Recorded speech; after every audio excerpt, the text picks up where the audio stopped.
tardes. Okay, let's try that again. Good afternoon, buenas tardes. Okay, all right, now that works.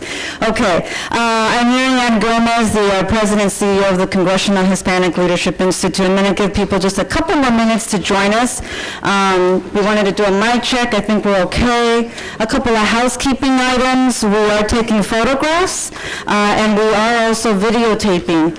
So if you can please make sure you keep the conversations to a minimum in the audience. Everything is going to be picked up. When we do a question and answer toward the end, we have the microphone up here to this side. The moderator will lead the Q&A, so we want to make sure that if you do have a question, you can come over to the microphone and be prepared with your question. I think the group is pretty bilingual, so you can ask probably your question in English or Spanish. So let me just pause for a couple more minutes and then we'll officially get started. If you haven't already, please help yourself to some lunch, bottled water, soft drink. Restrooms are just outside the door and to the right.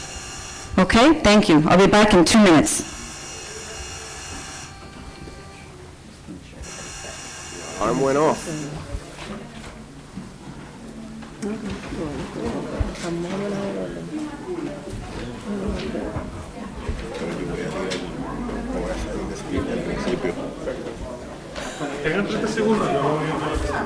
Ustedes me hacen así.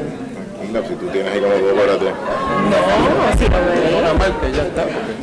Yo soy negro. Yo soy negro. Acá al frente. Francisco.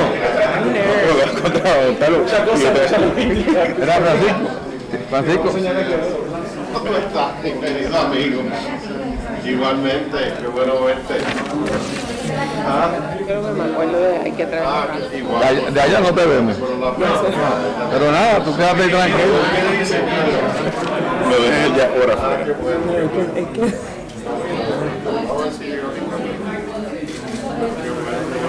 Siempre estamos a la hora.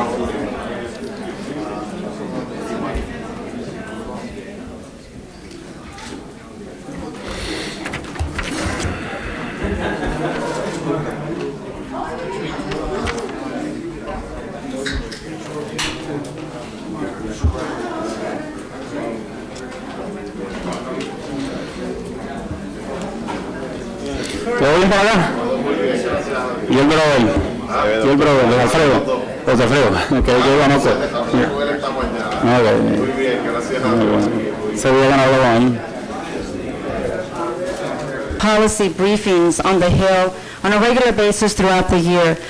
Traditionally, at the beginning of the year, our programs committee and our public policy committees get together and decide what are the hot topics for the year, what are some of the issues that we need to be presenting.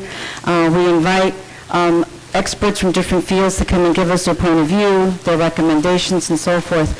This happens to be a very unique situation, which is why we're calling it a special forum.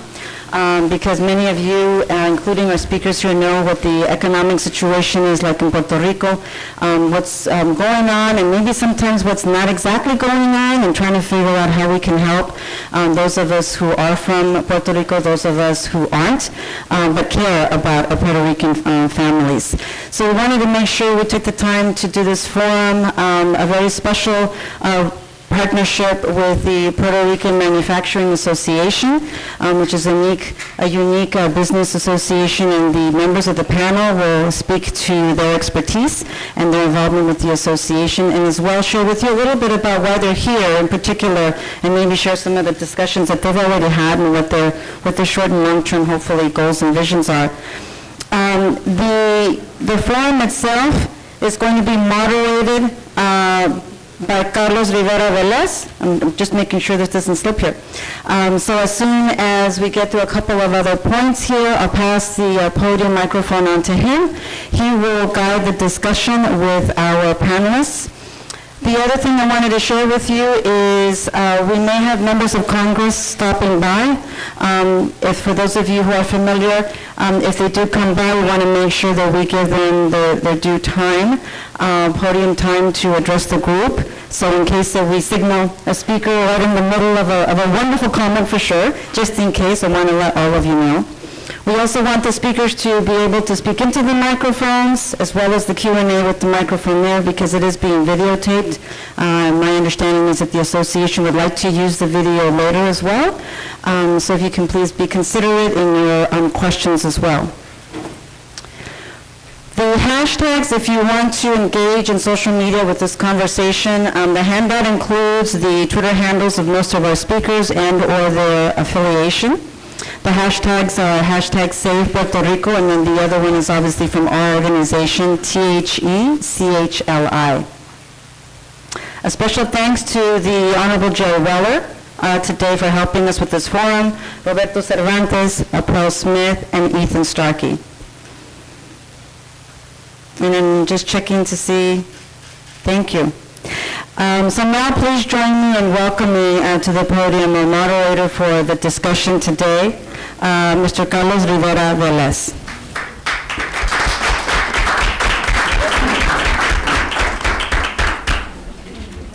¿Listo? Muchas gracias. Gracias.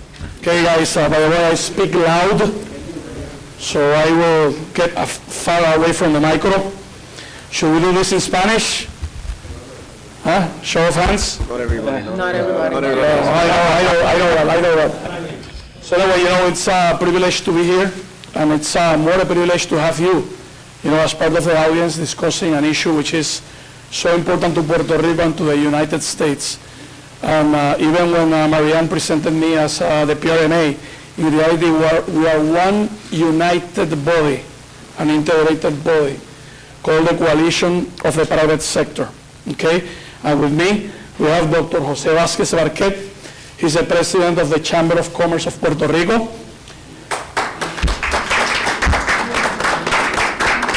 We have CPA and attorney Squire Zulmarie Urrutia. She's the president of the Certified Public Accountant Society. We have Esquire Ramon Blanco. He's the president of the Asociación de Productos de Puerto Rico, which is the manufacturing side of like made in Puerto Rico. Okay. We also have Ralph Kreil. Okay, he's the president of the College of Engineers and Surveyors. We have Manuel Reyes. He's the executive director of the Chamber of Food, MIDA. And last but not least, we have Jaime, and he's executive director of the Association of Hospitals in Puerto Rico. I want to recognize the presence also of Mr. Francisco Garcia. He's the executive director of the Puerto Rico Manufacturers Association. Whenever there is a tough question, we will call on that guy. And by the way, we also have a very known economist of Puerto Rico called Dr. Francisco Montalvo. And today he's in a challenging role as the scorekeeper. He's keeping time for us. He loves numbers. So anyway, I appreciate Francisco being here as well. So I want to recognize, the Leadership Institute for allowing us, also the bipartisan members of Congress for allowing us to be here. And as I said before, this is very, very important. We have been coming for the last 16 months to the Hill, also to the different offices to address many important topics for Puerto Rico. We're not addressing status, we're not addressing politics, we're addressing economic development. And since December, PRMA is not coming anymore alone by itself. We're coming together as one united voice, which is in reality, 100% of the jobs in Puerto Rico in the private sector are just sitting here, in the table today, and also represented by Francisco and Francisco. Okay, they're both Franciscos. Okay, and we've been, discussing, and I will not, go into the details, but I will give you a very brief panorama. We have been addressing topics as energy, taxes, exports, and importance of trade of Puerto Rican products abroad, products and services, the importance of fairness and equity of the U.S. citizens in Puerto Rico, when compared to the U.S. citizens in the mainland. And under that, again, there are many subtopics. And last but not least, the importance of the private sector on being integrated in any, of the items being discussed at the federal level. And by the way, we're extremely active at the local level. We're doing our own thing. This is not about welfare. We're not asking for welfare. We're here as the private sector, in reality, extending a hand so we can become partners and work together, with our resources, with our will, with the things that we know how to do, which is creating jobs, creating economic development, and work together, at the local and the federal level, to generate the so well-deserved long-term economic growth of Puerto Rico.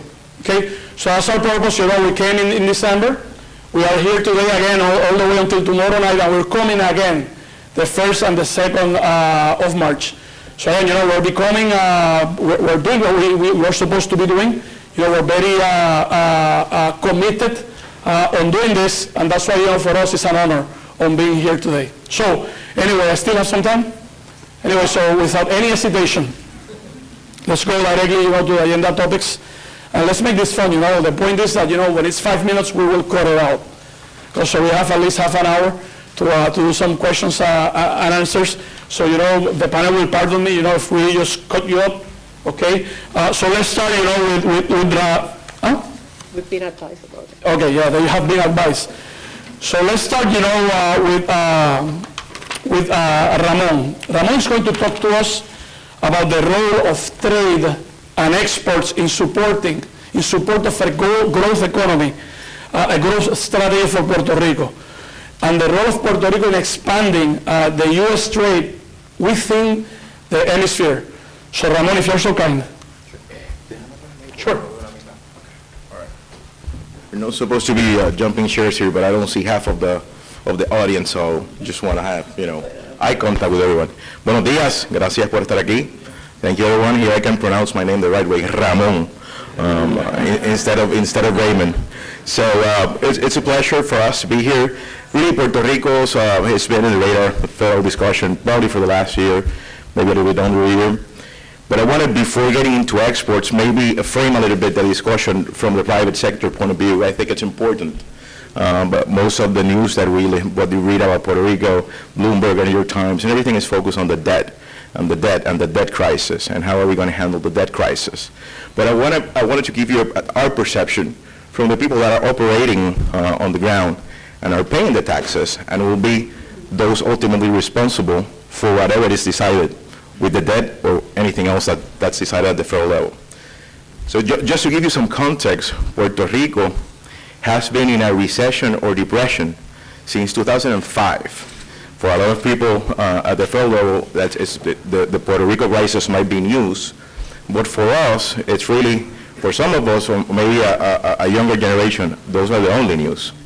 We're used to operating in a recessionary or depression environment. Just to give you an idea, the economy of Puerto Rico has contracted 15% in the last 11 years. We lost 11% of our population. The private sector has been locally imposed almost $13 billion in new taxes. Let me say that again. $13 billion in new taxes in a depressionary economic environment. That goes from a new sales tax that was imposed in 05-06 to the increase of that sales tax as recently as last year, the overtax on gasoline and derived products, bunker-derived products, to a CFC, 4% on foreign companies, et cetera, et cetera, et cetera. It's $13 billion in a depression economy. The result, 300,000 Puerto Ricans moving to the U.S. mainland. So if we take away from the political and policy point of view, and you think about the business point of view, that's a very tough environment to operate in. It's almost an impossible environment to operate in. Think about the financial crisis here, and it lasted for a couple of years, and how it was felt, and the ripples were felt throughout the U.S. Think about a small island economy that's been suffering from this for the last 10 or 11 years. So really, the debt problem that we're in everybody's mind right now, it's actually the result of this macroeconomic depression that we've been under. So the island wasn't able to grow out of the debt, so that became a problem, okay? So I was asked to talk about export and how Puerto Rico can be a leader in exports, probably in the region in Latin America. As Carlos mentioned, I preside the Made in Puerto Rico Association. We represent about 400 local producers. And when you look at the trade balance of Puerto Rico, it's really impressive. It seems like Puerto Rico is an export powerhouse. But when you dig a little deeper into the number, you quickly realize that that's mostly driven by international companies, pharmaceutical companies, medical devices companies that are exporting out of Puerto Rico. When you take that away from the equation, you would quickly realize that the native export, if you want to call it that way, coming out of Puerto Rico is very negligible. So we think as a private sector, there's a huge opportunity there for Puerto Rico to continue to be a leader on the pharmaceutical medical devices side, but to expand agriculture and other products and services. Puerto Ricans, because of our history, have the unique ability that we are trained and we know the U.S. model of doing business, but from a cultural point of view, we're very much so part of Latin America. So how does it impact you as you consider Puerto Rico when you meet with your congressman and your congresswoman to talk about policy solutions for Puerto Rico? Puerto Rico should be at the top of the list when it comes to export and trades in the region from the U.S. companies into Latin America. It's just a natural fit. We could throw Cuba in the mix as well, but you see where we're heading with this. We think this is a great opportunity for the private sector of Puerto Rico to grow out of this macroeconomic crisis by exporting. Is something that the PRMA has been very vocal about, Made in Puerto Rico has been very vocal about, and everyone in this table has been very vocal about. So I'm looking forward to the Q&A sessions, and thank you very much. So part of Latin America. So how does it impact you as you consider Puerto Rico when you meet with your congressman and your congresswoman to talk about policy solutions for Puerto Rico? Puerto Rico should be at the top of the list when it comes to export and trades in the region from the U.S. companies into Latin America. It's just a natural fit. We could throw Cuba in the mix as well, but you see where we're heading with this. We think this is a great opportunity for the private sector of Puerto Rico to grow out of this macroeconomic crisis by exporting. Is something that the PRMA has been very vocal about, Made in Puerto Rico has been very vocal about, and everyone in this table has been very vocal about. So I'm looking forward to the Q&A sessions, and thank you very much.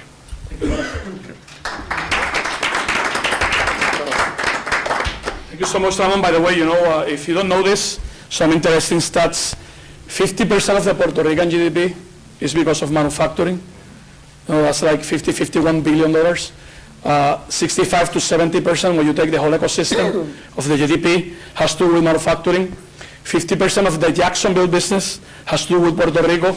Every single job created in Puerto Rico creates 3 indirect jobs in Puerto Rico and 1 direct job in the mainland. So that's why I said at the beginning, this is an important issue for everybody, and I know that we're working together, towards resolving that.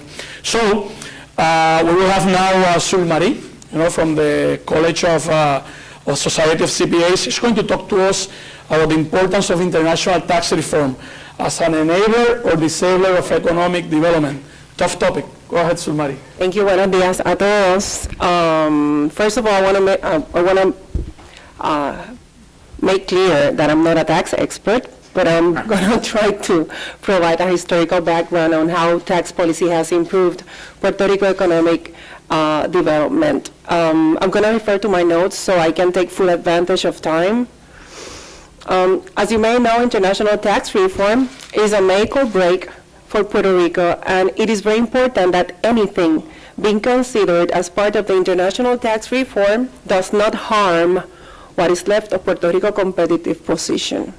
Throughout the modern economic history of Puerto Rico, one of the central drivers of its economic growth has been the U.S. tax policy. For 80 years, the federal government granted various tax incentives to U.S. corporations operating in Puerto Rico in order to spur the industrialization of the island.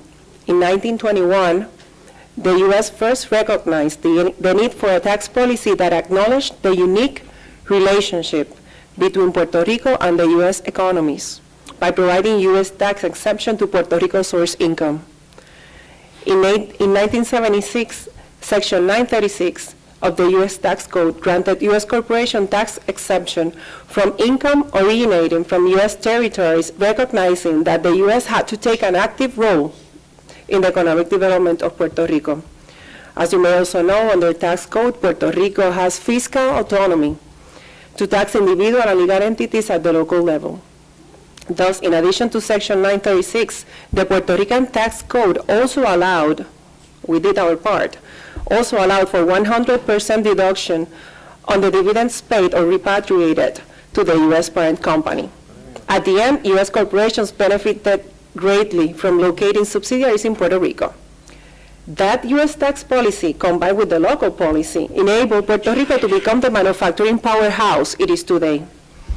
In 1996, legislation was enacted to phase out Section 936 over a 10-year period, leaving it to be fully repealed at the beginning of 2006. Unfortunately, when 936 was repealed in 1996, there was no other proposal to transition to a next economic development model in order to maintain existing investment or attract new investment, nor position Puerto Rico as a preferred partner. After 30 years, Puerto Rico was cut off from a comprehensive U.S. tax policy that promoted economic growth through investment in the island. Without Section 936, in 2006, Puerto Rican subsidiaries of the U.S. businesses were subject to the same worldwide corporate income tax as any other foreign subsidiary. That resulted in severe negative consequences for the economy of Puerto Rico. Not only reduced investment, but also reduced economic activity, reduced employment, reduced revenues, that, by the way, are needed to pay debt, magnified by the onset of a financial and general economic crisis. Despite our fiscal autonomy, we do not have autonomy to enter into treaties with other jurisdictions, like those known as double tax treaties, affecting our competitiveness and staying subject to U.S. policy makers. That's what you're here. In fact, Puerto Rico cannot access treaties provision that the U.S. has already negotiated with other countries, and that would be a great to have. As you can see, U.S. tax policy helped jumpstart Puerto Rico economy in the 1970s, and a non-preferred treatment have had, conversely, severe negative effects. Thus, what we want you to remember is that, number one, Puerto Rico must be placed in the position of a preferred partner when designing the new international tax reform. That we, as the private sector in Puerto Rico, are willing, able, and looking forward to assist in the identification of opportunities in that process. That Puerto Rico needs the tools to bring back investment. We don't want more welfare programs. We want to create economic activity, and bringing that investment will also create jobs and provide the resources that will help pay the public debt. Thank you.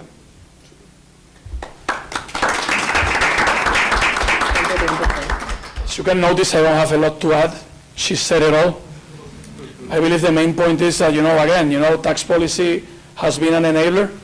And if you know the international tax reform that right now is being worked at the Hill, it's not worked out carefully, okay? We can increase the current opportunities even more, dramatically, okay? And she was correlating, migration to some of the losses that we have had in Puerto Rico, on jobs, etc. So again, just some important facts that we all need to keep aware with, okay? The next topic is energy. Well, energy in Puerto Rico, Manuel, what will you say? That's the day-to-day, lunch and dinner, for all of us.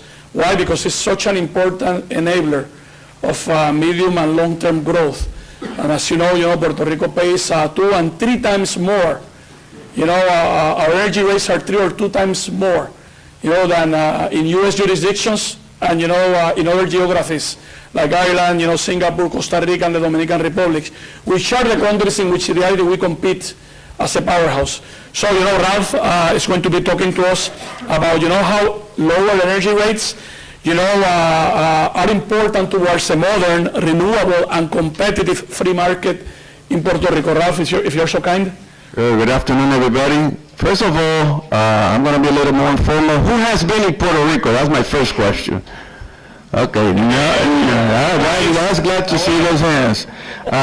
For those that have not been there, it's a small island, 3,500 square miles, with almost 3.6 million people living in it, and it's very, very close to the way we live here in the States. But as Carlos was saying, we're paying 2 to 3 times the cost of what you pay here for electricity, and at the same time, the wages there are almost half of what you earn here. So it's not only the people struggling, but it's also manufacturing, and all the enterprises that are trying to do any business there, they're struggling to do business. I have to recognize that the administration at this time has been doing very good. Plus, also, we have been blessed with the price of oil going down, which has lowered and has helped us a little bit toward this crisis we're going through. Now, going backwards to how was Puerto Rico at the beginning, Puerto Rico was everything agriculture. From there, it came to the refineries and the sugar cane, and at that point in time, PREPA, or the Power Authority, was owned by private sector. At that time, the government at that time decided, people need to have electricity. Not only the healthy people, but everybody in the island. And we need to have the industry going up and have the economy to grow up. That's when the government got what now is called PREPA, but it acquired the electric facilities and started building brand new equipment, brand new oil number 6 plants around the island. That way, people could have electricity. That way, manufacturing started growing up. That way, everything kept going up.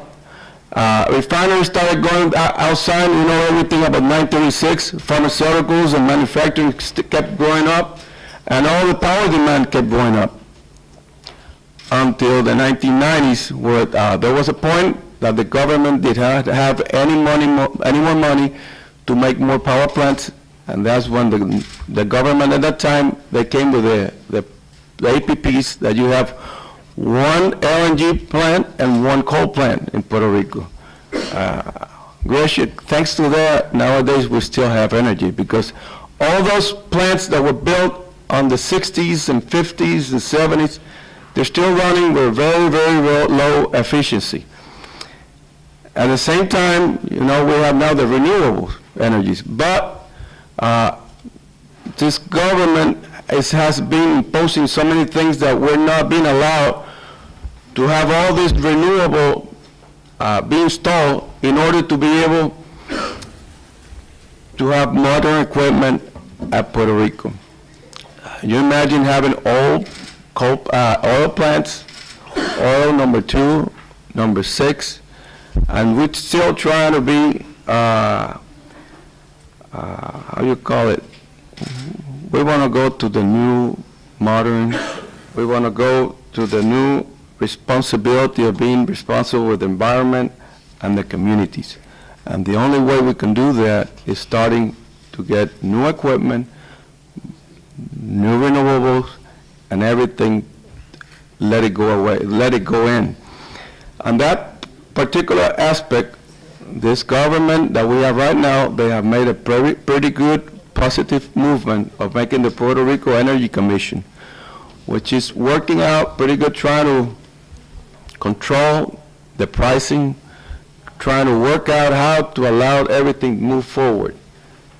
And we need to help them get the tools, help them to get all the regulations that are in the middle, get them out of the way so we can get new renewable energy and lower the cost. Okay? Thanks a lot. I think my time is out. Thank you, Ralph. It's tough to have a guy there, and all guy here saying, by the way, you have only 20 seconds, 10 seconds. It's very tough, but he did very good.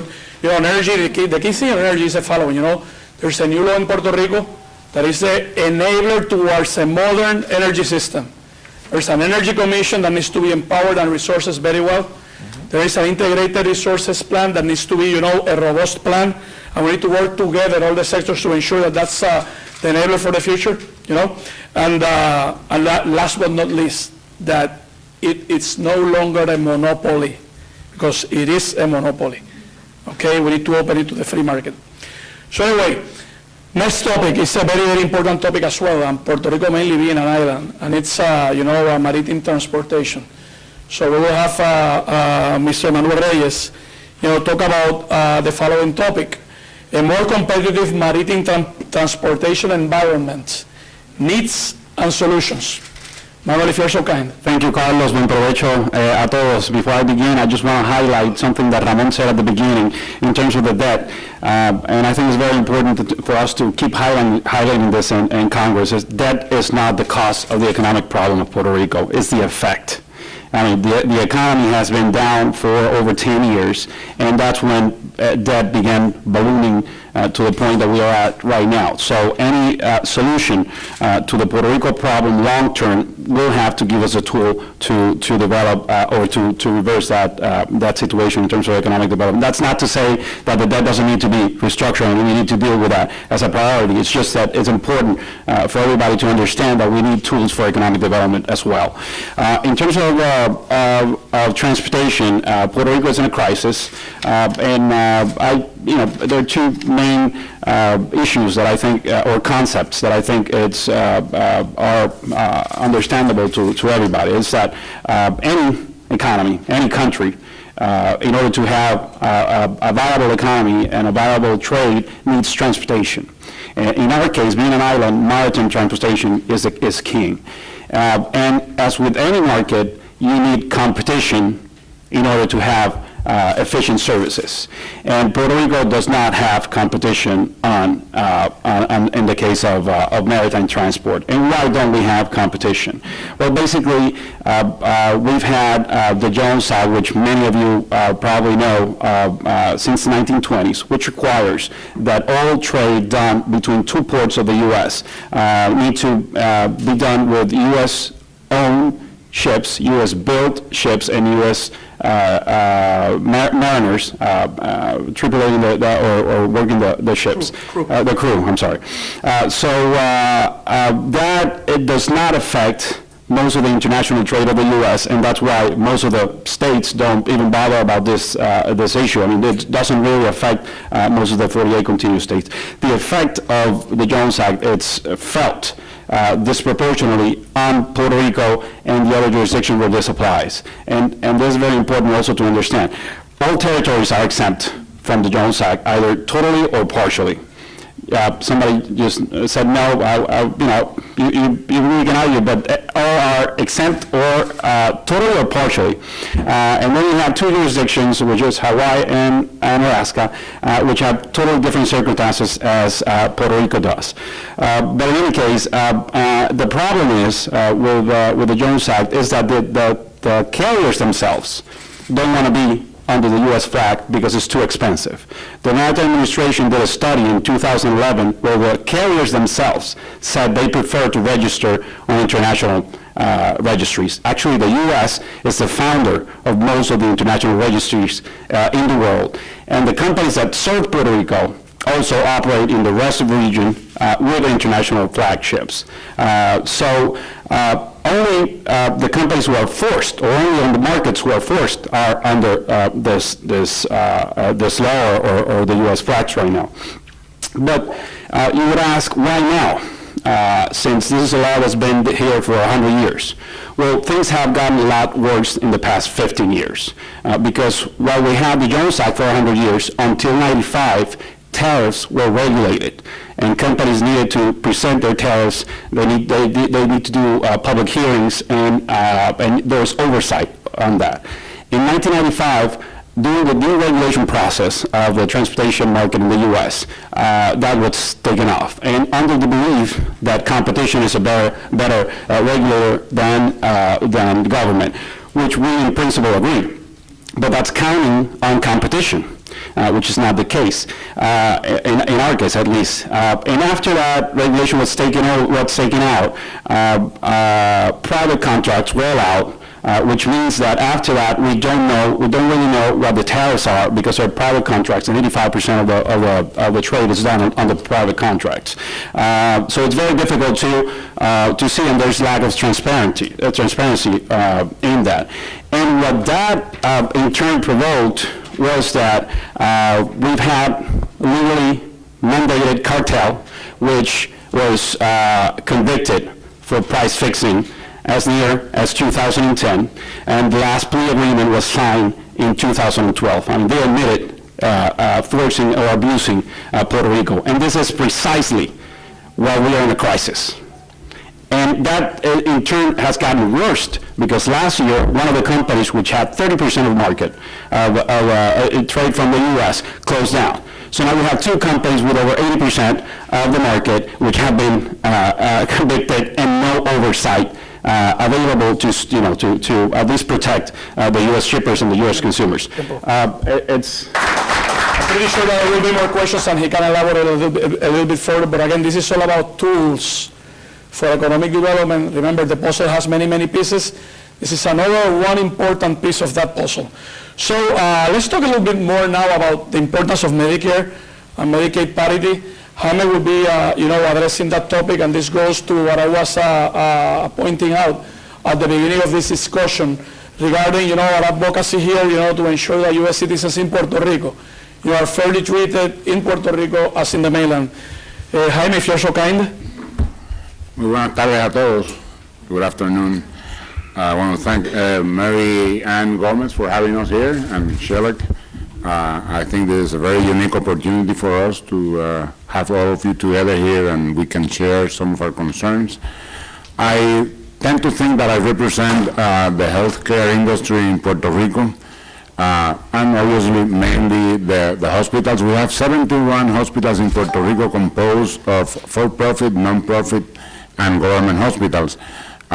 Probably around 82% of the beds now are operated by non-profit or for-profit hospitals, not by the government. So that creates a very special environment in Puerto Rico where the private sector is doing most of the health care in Puerto Rico. Puerto Rico is probably about $13 billion industry from that point of view in services, and in the area of jobs in the hospitals, there are about 45,000 employees in the hospital side. Maybe a little bit less these days. Things are challenging enough that we probably have lost some jobs. But basically, and when you look overall, it's about 100,000 people that work directly or indirectly with the hospital part of it. We, in the hospital area, as in healthcare, we are facing very specific challenges having to do both with Medicare and Medicaid. And when you look at Medicare first, you are looking into all of the parts of Medicare. So we can talk, for example, about Medicare Part A. Medicare Part A, which has to do with the hospitals. We were very fortunate that last December we were able to secure what we call 100% of the fee-for-service payment, which when it goes into payment, it converts into a DRG situation. But even at this point, there are challenges in that because that is a formula. And that formula is not 100% yet for Puerto Rico, because that formula is affected by especially two issues which are very difficult to decide how we want to work them. We feel that they could be regulatory. That means that HHS and CMS could probably do the fixing. One is the SSI. Puerto Rico does not participate in the SSI, but the formula to configure the hospital payment includes an SSI factor. So you're multiplying, adding, and all of a sudden you minus, or you zero it. The other one is the wage index, because the wage index in Puerto Rico has unique problems. The people in Puerto Rico are paid on an average $35,000, $37,000. That same person in the States makes around $80,000. So our wage index has a problem, but the biggest problem with the wage index is that the non-labor part of the wage index is restricted by how much you do on the labor side. So Puerto Rico's cost in the non-labor side are the same as in the States, but we receive about 1/3 in the formula. So at the end of the day, although we did 100%, is still really around 75%. The other issue that we have has to do with Part B. And Part B has to do mainly with the physicians. The physicians in Puerto Rico are also reimbursed lower than what they are reimbursed in the States. And we have discussed this at length with CMS and with HSS, saying that they could do a fix because the basic propositions they use are wrong. For example, when they take care of deciding how much a doctor is going to pay for rental space, they use Section A8 formula, which is low-income rentals. Or they go, Puerto Rico is the 14th most expensive area in the United States, and that is not taken into account. So, thank you, sir. I'm doing that on time. Then we need to fix the physician part of it. The other one is Part C. Part C has to do with the MAs. The MAs, which are the medical advantage programs, they've been cut. The last cut was 11%, unprecedented. And this is also, we have discovered, it could be either something that could be worked out either regulatory or legislative, but it needs to be worked out because we have discussed with HHS and with CMS, and the formulas don't work. They share with us some of the information, and they don't work. The other one that needs... Jaime, time is up, so you know. Go Okay, ahead, so 10 more seconds. I'll take about 30 more seconds. And the last part is... He's the city right here, he has the right to. Right. And the last part is the Medicaid. Medicaid, Puerto Rico is in a cliff for Medicaid, and unless we fix the Medicare cliff, which means that in 2017 we're going to run out of money. That needs to be fixed, and the cap needs to be eliminated. You're all very smart people, you don't need to be reminded twice. So I'll, try to fill in the 5 minutes that I can. I would like to, start out emphasizing what has been said before, because it's very important as we move into that economic development strategy that we need, is that this has been a crisis in the making for the last 10 years. That the government, in trying to fix their budget and trying to pay off the debt and the creditors, did it in two ways. First, by raising more debt, and second, by increasing taxes and bringing in new taxes. So all those things, you have heard the term of taxing away to prosperity, is exactly what has happened. Our economy has just basically has been run down to the ground because of this situation. So, we, as part of the private sector coalition, that we are here representing all the businesses in the island.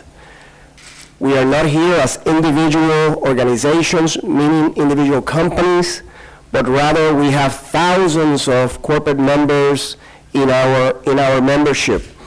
And as such, what we would like to tell you is what is our take on the solutions to the Puerto Rico fiscal and debt crisis. And I would like to make the analogy that the solution is like a three-legged stool. And each one of those three legs are very important, because if you lack one of them, the stool will just tip over. The first one is having an organized debt restructuring process. Second one is to have a fiscal oversight board. And the third one is economic development strategies. Because if we do not do some kind of economic development, we're going to be right here again in 2 or 3 years. So we need to reignite economic growth in the island to create jobs, to reverse migration, and to increase tax revenues through higher economic activity, not through more taxes or higher taxes. So what is our proposal? As Congress is deliberating right now emergency legislation that will attend perhaps the first 2 legs of that stool, the third leg, economic development, cannot and should not be forgotten. So what is our proposal in the private sector coalition? There's a variety of ways to spur economic growth. One suggestion would be, as the Fiscal Oversight Board is being designed, to make sure that at least one or two chairs in that board are left to private entrepreneurs, residents of the island of Puerto Rico, people that are independent from any political affiliation or any particular organization, but people with a keen business sense. So that would be one way of having a chair in the Fiscal Oversight Board. Another one would be just to seek our input on policy decisions that are being talked about here in Washington continuously and will be over the next couple of months. So we're here ready. We're ready here to answer your questions and to give you our opinion. And thirdly would be, and this would be great, to establish a separate economic development board. Now that board could be an appendix of the main oversight board, or it could be a separate board that is formed either by legislative action together with the other two legs of the stool. And that separate board should again be conformed with people from the private sector, from the business sector, because we are the ones who know the solutions to make our economy grow again. Some of my colleagues here in the panel have already mentioned several items that should be covered that will help us, such as health, Medicare, Medicaid, such as the transportation issue, and there's several others. So by placing people in such a board, it would be a great way, we believe, to bring together new ideas to improve our economy once more. Thank you. Thank you, Dr. Vasquez. Okay, so we're doing very good in time. It's just 10 to 1, a little bit more, 12 to 1. So we have plenty of time for Q&As. So who will get started? Please, if you want to go to the microphone, will be appreciated.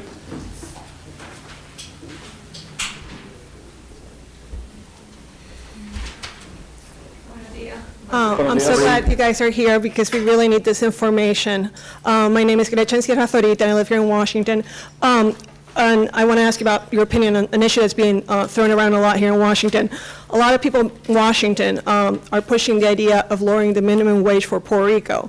You're hearing this idea from Ann Kruger from the IMF. We're hearing this idea from the New York Federal Reserve. It's a very popular idea in conservative circles.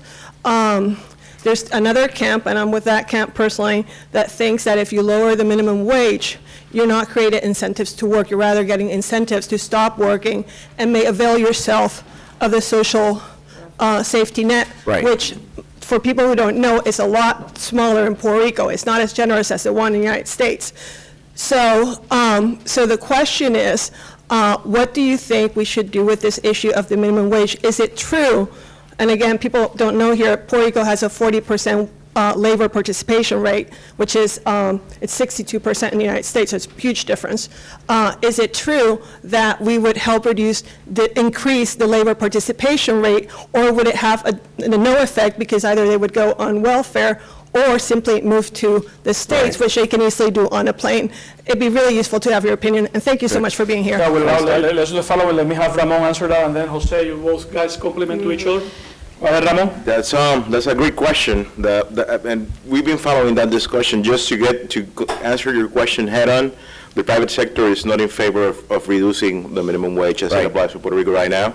Right. But let's put that into context, because those type of discussions are usually have a historical background. If you look at the labor participation rate of Puerto Rico before the mid-70s, it pretty much went hand in hand with the rate in the U.S. In the 70s, Puerto Rico imported, for reasons which are not relevant now, the minimum wage into the island. And then you started seeing that disparity grow, and we also imported at the same time welfare. So think about it. In the same decade, we imported the minimum wage standard plus U.S.-based welfare, food stamps, and all of that. So that's where you started to see that disparity grow. So when you talk about reducing the minimum wage now, you have to take into consideration that the Puerto Ricans, like you just said, are use welfare, above average in the U.S., so about 60% are in some sort of government assistance program. So our favorite, or I think we think the better position would be that exposed by the Treasury Department would be something like the earned income tax credit. That would be something that we think would allow a proper mechanism to get that people that are unemployed to get back into the workforce without losing or partially losing some of those welfare benefits. So the last thing we want is to have something that will trigger more migration, more people moving out of the island, and lowering, the thing that people don't realize is a Puerto Rican can just get in JetBlue and be in Orlando in 3 hours. So to think about a 19-year-old that just cannot find a job, is he going to get $650 in Puerto Rico, or is he just going to get into a plane, and go do the same job for $250 more an hour in the U.S.? So I mean, we have to put into perspective all these variables. We're not in favor of lowering it, but we would be in favor of something like the earned income tax credit applying to Puerto Rico. Thank you, Ramon. Jose, you want to add? Yes, I think Ramon was very clear, because we discussed it among ourselves, the coalition when the Kruger report first came out, and no, we were not in approval, in agreement with lowering the minimum wage. Personally, I am in the restaurant industry, and a real problem is the welfare formula. I mean, we are competing against that formula. So no, we're not in agreement in lowering. I think it will make matters even worse. However, that being said, we would like to see perhaps if there are future increases that they be, more gradual than perhaps here in the States. And then particularly, there's also the Fair Standards Labor Act. The Department of Labor here in the States is redoing the definition of a full-time exempt first-line supervisor employee, and it's basically doubling the salary. That's really what they are contemplating very seriously. That would be very, very harmful for us. So we would like to perhaps have a relief from that. But again, minimum wage, no, I think it should be left the way it is right now. Yeah, I want to add something to it, and that's, again, the buts and the howevers are important, and as the two of my predecessors mentioned, in terms of future increases, it's a concern during the situation, and the thing about welfare, it's also important because you're competing with private sector employers for the same person or the same jobs. But it has to be said that Puerto Rico has increased mandated benefits exponentially above minimum wage. So what I'm saying is that before we get to a discussion on lowering minimum wage, we need to deal with what we've added to the wage problem in the case of Puerto Rico, and we haven't done that, and we still haven't done it. New legislation and new benefits law was signed this December, adding benefits, labor benefits, paid mandated benefits in the case of Puerto Rico. So, that discussion will have to be after this whole. Thank you, Manuel, Jose, Ramon. Thank you. Thank you so much.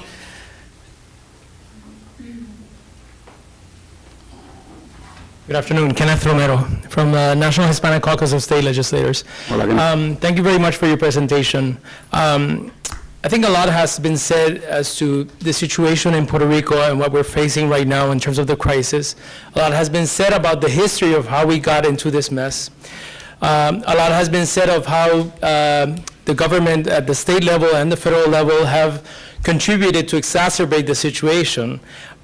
But I think that the question still remains, and that is precisely the title of this forum.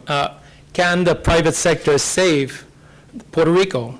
So I'd like to see what each one of you has to say regarding that. What is the private sector going to do besides, obviously, what it's already doing, in terms of the impact that taxes have had for your industries? What are you doing as you look at yourselves in the mirror? Can I start? Yeah, go ahead, Jose. Well, very quickly, the fact that we are here right now is part of that solution that we're looking for. We're looking to be heard. So that is definitely one of them. In the case of the Puerto Rico Civil Society, what we're looking in terms of helping, I don't know if you know that the Puerto Rico CPA Society gathers all the CPAs in Puerto Rico. We do not have any other organization gathering other CPAs. So what we're looking is to take advantage of those that have been immigrating outside Puerto Rico. I don't know if you know, but we have the mobility access. We can work outside Puerto Rico, and as Ramon said before, it's very easy for us to move out, but it's very easy for those that have moved out to help those that stayed in. So we're trying to promote programs that will, I don't know how to express that, is to develop some kind of symbiotic environment between those in the island and those outside the island. So we surely can help about that.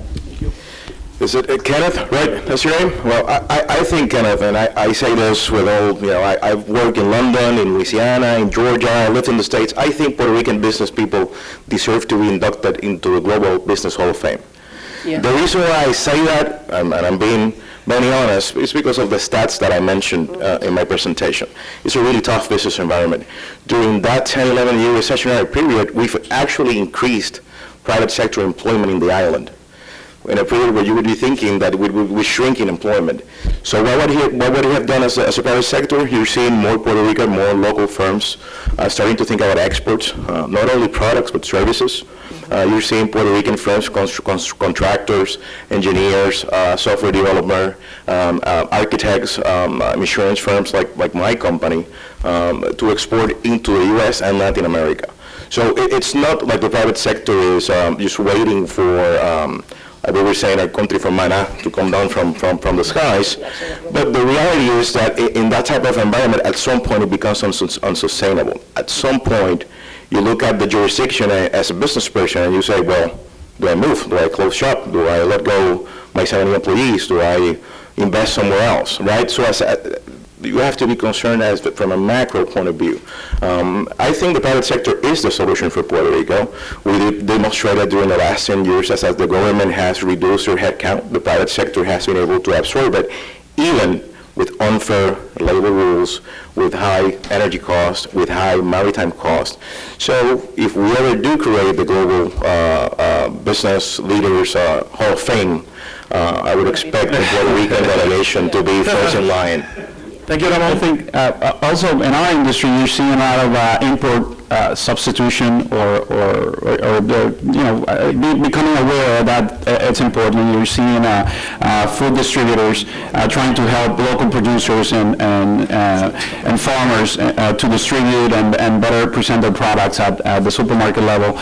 So there's a lot of interest, a lot of movement in that sense, a lot of investment of companies in farming and different areas. So that's something that's interesting, and it's becoming wider. It's growing. In that sense, the sinking of El Faro, Yes. to be the way to go. Yeah. The island's vulnerability. Yeah, it definitely is an issue, but remember that we still need to import the raw materials, for farming, even for farming, the food for the animals and pesticides and all that things. Okay, Ralph, any comments? Well, on my side, I represent the engineers and surveyors, and right now we have become exporters of engineers to the United States. I mean, you don't know how many engineers and surveyors we're losing in Puerto Rico. With all the opportunity of R&D and everything that we can produce over there, we're losing them, and that's why I'm here, trying to get them to retain them in Puerto Rico and be able to have Puerto Rico go up and the manufacturing and everything else the way it was before. Very important, lower the cost of energy. And very important to break out the monopoly of PREPA, to be able to make the free enterprise of energy. That's the only way private sector is ready to invest on energy. But we need to reduce the regulations. And one thing we are pushing little by little, which you have here in the United States and we don't have in Puerto Rico, is the nuclear energy. Nuclear energy, not in the big units that you have here, but small units. Here you can produce less than a cent for kilowatt, In Puerto Rico, there's no way because we don't have nuclear. Everything is 9, 10, 12, 18, 20 cents a kilowatt. So we need to lower the cost of energy. Okay, I said, on the question, we're working very assertively at the local and federal fronts. At the local level, we're working very, strong as a united front and integrated with the government, trying to address labor legislation, permitting legislation. The Act 57, a little over a year ago, we worked together with the Senate, which is the law that is going to be transforming the Electrical Power Authority. So we have, worked directly on developing that bill. And like that, just those 3 examples, we're doing our thing at the local level. Like Ramon said, or somebody else said, coming up here is another example. We are coming here every 3 to 4 weeks. And we're not here asking. We're proposing, we're sharing ideas, we're looking for sustained long-term solutions in every important front. Energy, taxes, trade, etc. So we are, pretty active on this thing.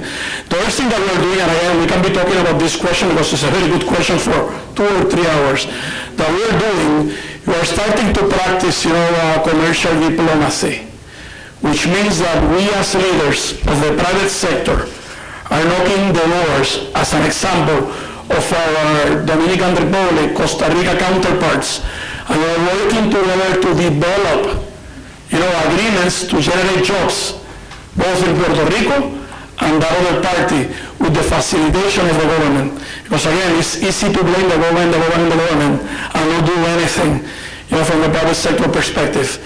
And last but not least, we are also acting, it's not easy to get an integration like this, believe me. And you know it, it's not easy. Sometimes coalitions are very, very fragile. But we are all working, our hearts to ensure that we capitalize on those things that are common to each of us, okay? And most important, that we serve as examples to integrate the rest of the sectors.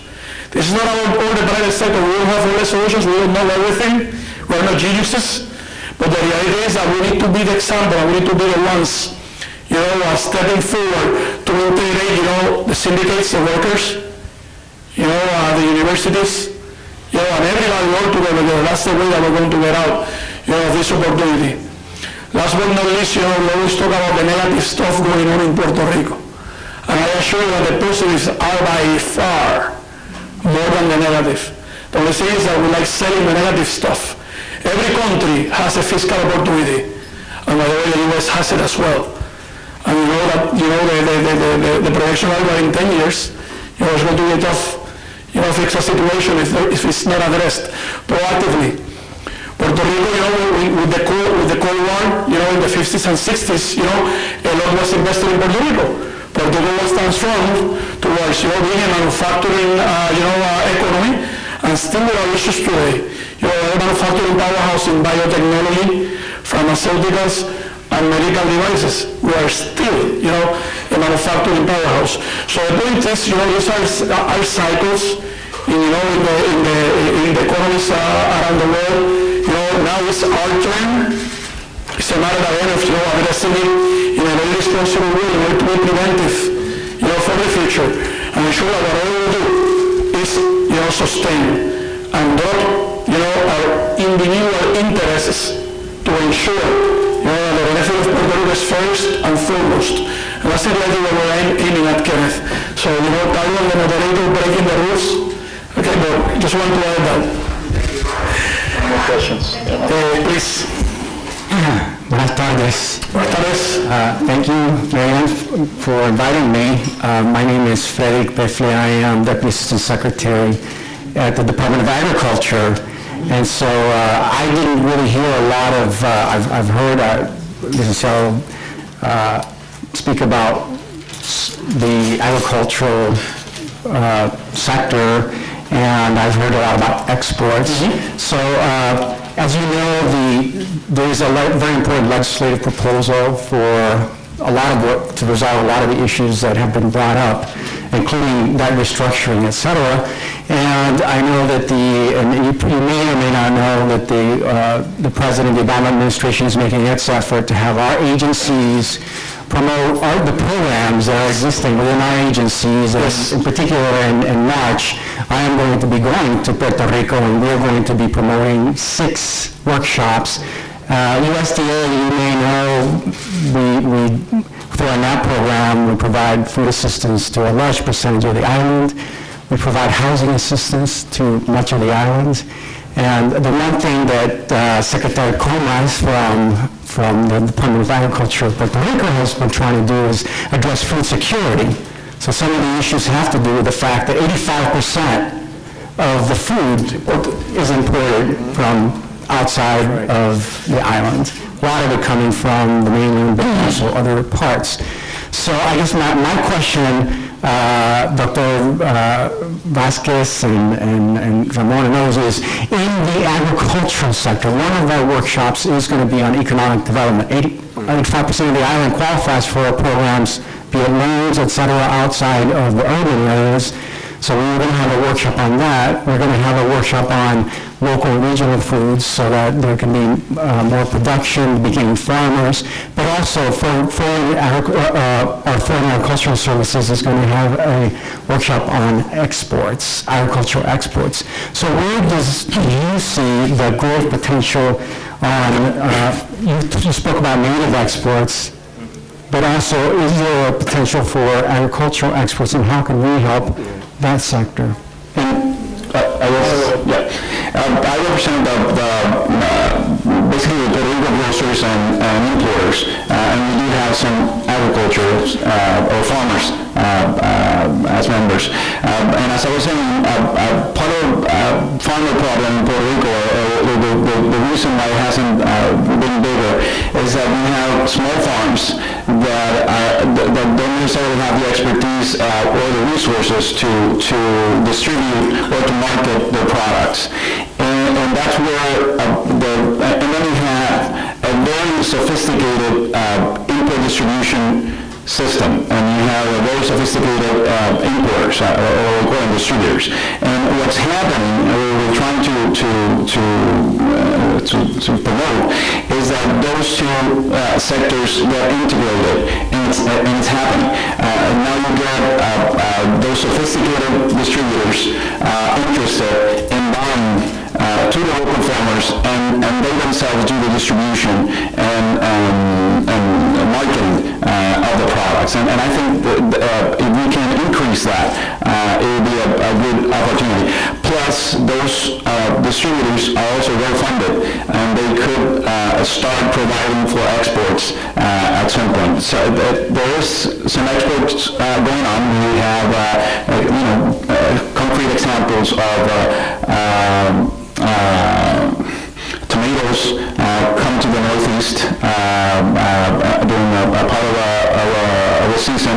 In the case of Puerto Rico, we're exporting, most of the tomatoes that are produced in Puerto Rico to the U.S.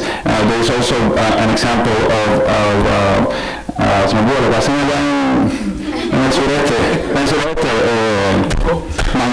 mangos. My thing is, no, I'm sorry. In Puerto Rico, it's not mango, it's mango, I'm sorry. The translation is so there are some examples that we of course need to increase, and we will welcome the help of and we work with Dr. Comas and with the USDA also. I just want to add, I think what you're doing and what U.S. agriculture is doing with Puerto Rico agriculture is great. I think there has to be more of that. There are success stories, Caribbean Pros with the tomatoes, Martex Farms, we have Yandarina on the plantain side, working together with the more sophisticated producers. Agriculture was forgotten in Puerto Rico. It is as simple as that. And in part with that, it's part of the U.S. tax policy and development of the island into manufacturing and all of this that we've been talking about. So think about it, Puerto Rico was 100% agricultural before the 50s. We had one staple commodity, which was sugarcane. We had some coffee and tobacco, but it was mostly sugarcane. And those sugarcane plantations were run by U.S. companies, right? When they left, we became a manufacturing powerhouse, and here we are 60, 70 years later. So agriculture is one of those areas where I think Puerto Rico has huge potential. We have a climate that allows us to grow different products 365 days a year. We have a younger generation that is now looking at the formal education in agriculture as an option. My generation only thought about economics, medicine, engineering, finance. This generation is looking at agriculture as a business, so agro-industries. That's right. Well, I have to mention that out of all the different industry sectors in the island, agriculture is one of only three that, in spite of this recession, has continued to grow. Many examples have been told here about produce and different products that are being exported. And also, we need to remember that just in December, the governor signed the new Plan de Uso de Terrenos, how do you say that in English? The Land Ordinance, Land Use Bill, which provided 600,000 acres to be reserved for agriculture.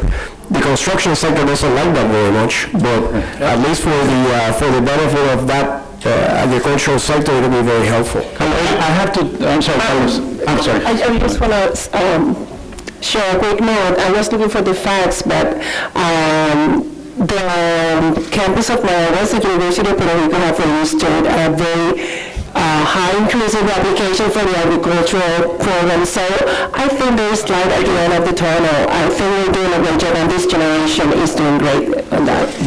Let me just put in a plug before my time to, please, if this group can work together, not only in agricultural workshops, but in the economic development, which we extend way beyond just agriculture, in Perez on March the 3rd, to please promote our workshops, and I'll leave my cards. Let's discuss before, when the meeting is ended, let's discuss very brief 10-second comment, and then the executive director wants to make a comment as well.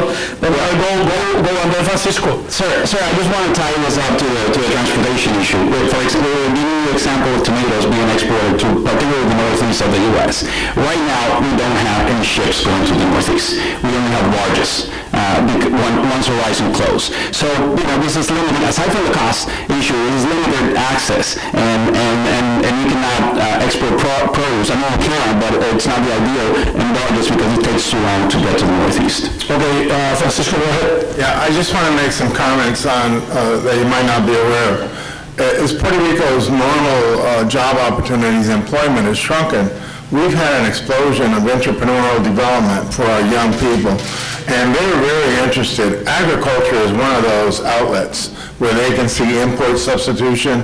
We see a lot of energy going into organic farming. So entrepreneurial development, there's a whole ecosystem being developed in Puerto Rico that's going to help our economy develop. And I think just about everybody on this panel, in some way or the other, are helping this ecosystem be developed. But be aware that agriculture and entrepreneurial development go hand in hand in a lot of young, talented, innovative people are going into that field to substitute importations and have an impact on our economy. Secretary? I just wanted him to hear what he was saying.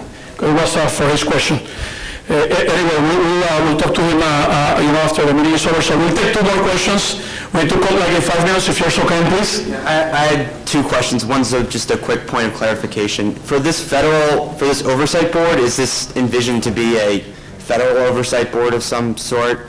So I'm just curious what sort of authority that oversight board would have. Would it be similar to the federal control board that took over the district in the 90s around here, or what would that sort of entail? We're curious too.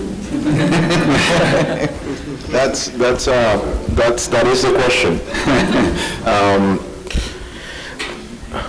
I was ready to answer as non-controversial as possible.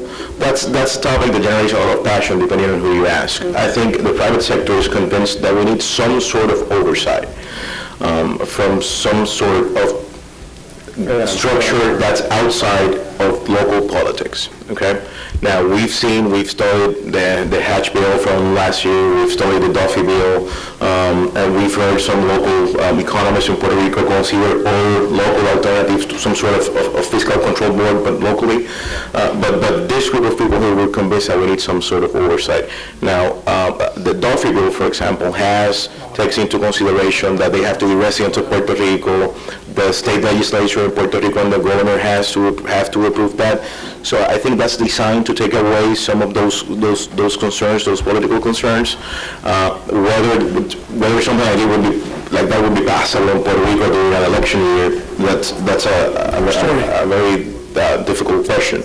But I think the private sector is convinced that we need some sort of oversight. If it's mild, medium, or hot, I guess the political debate will take care of that. The local government. My company, Merck, is incorporated in New Jersey, obviously a heavily taxed state, and the reason why we've stayed there is because of specific incentives to incentivize our industry to stay there. I was just curious what sort of incentives at the local level, or not for the biopharmaceutical industry specifically, but in general, what the local government is doing to overcome this crisis. Because I heard a lot of blame for the feds, and they screw up a lot. But what sort of is going on at the local level? Well, the government of Puerto Rico has economic development incentives. They've had them for years.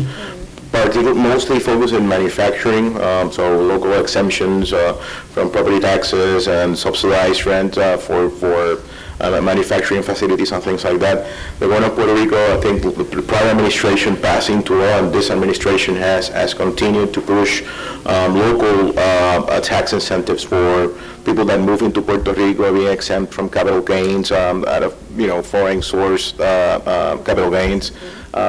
Exemptions for companies that are exporting services out of Puerto Rico as well. So those are called Act 20 and 22. You might read about those in the press. So this administration has been pushing those.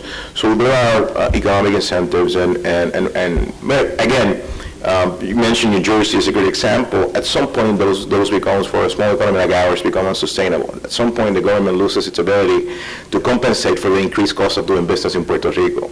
I mean, our goal should be, well, the less incentives I need and the more level playing field we have for all businesses in Puerto Rico. I think that would be the ultimate goal, but I know that's a broader policy question. And I recommendation would be, we can, follow up later on. There's a lot on the question that you asked. Also, 2022, laws for, doing R&D, laws for, creating, for the creativity business side of the economy, and many things. So, it's a question that is tough to answer because it's so broad, but we can definitely, gladly help out, to get that question answered thoroughly. Okay? Last question, if you're so kind. Good afternoon. Buenas tardes a todos. Myself, Perez, student of the University of Puerto Rico at Kreil, history major, so I understand much of what you guys are talking. Thank you. And I've seen food marketing, healthcare, and commercialized, but I haven't seen an educational sector in this. And in Puerto Rico, we're having a conversation between private universities and public universities, which they want to unite and actually focusing and bringing students from other countries or the United States to Puerto Rico, which can actually move in economic growth in areas, local commercials, the public transportation system, which is not really that good in Puerto Rico right now. And so my question was, understanding that education is really important, and students, a lot of us are the biggest entrepreneurs right now. Are you considering working with the universities or the educational area in this time? Yeah, let me take that. Remember what I told you, there were three industries that have been continuing to grow in spite of the challenging environment over the last few years, where education is one of them. A lot of things have been done in education, and in a way, it's a matter of a reflection of the economic situation, that when there are not enough jobs, going around, people hang around in school for a little while longer, from bachelor's to master's and all that. But some of the things that you mentioned are very important. For instance, a law was recently passed to incentivize private universities and public universities to, to bring students from foreign students into Puerto Rico to get the higher education, because it has to be mentioned that all our universities, private and public, have all the same accreditations that all the universities here in the States have, not only at the regional level and local level, but also at the professional accreditation levels. Our engineers, our schools are accredited by ADET. Our business schools, some of them have already ACSB accreditation, and the ACBO and ACBS. Don't forget the lawyers. Don't forget the lawyers. No, I don't know too much about the lawyers. You have to know those. But a lot of things are being done, and Puerto Rico is definitely at the vanguard. We can provide the same education as any stateside school for a fraction of the cost. So I work with university. Yes. Now, one of the largest private universities, also obviously the Council for the Public University, they're actively pursuing an internationalization strategy. So we're bringing students from all over the Caribbean region and also from Europe. So I was exchanging. So it's one of the areas we're definitely. So we have to cut up. We have to cut. We'll run out of time. I just want to say the following in order to close this whole thing, because it's a very interesting question. The fact that we're not talking education is because we cannot talk everything at the same time, but education is a very important integral part of all of what we're doing. It's in reality, the base for the future. And those points that you brought are, in our priority list and are in the top 3. So I appreciate bringing that. You are in reality the future of the Puerto Rican economy, so we are counting on you. So I appreciate you being here today. And Manuel, if you're so kind. Actually, I'm going to go ahead and just stand right here, if you don't mind, Jaime, con permiso. So thank you again for coming to this forum. If you could please if you did not check in, if you did not leave us your email, first name and last name, please do so. We want to make sure that we collect the information, and we may have other discussions later, so we want to make sure that we have your information. On the handout that you have, the back page, we have our annual awards gala on April 20th. Here in Washington, D.C. at the Ritz-Carlton. We look forward to seeing you there. Hopefully we can get a couple of our friends to support a group of guests from Puerto Rico. Again, thank you very much, and another final round of applause for our guests. I'm going to ask that you all stand so we can take one group picture before you leave.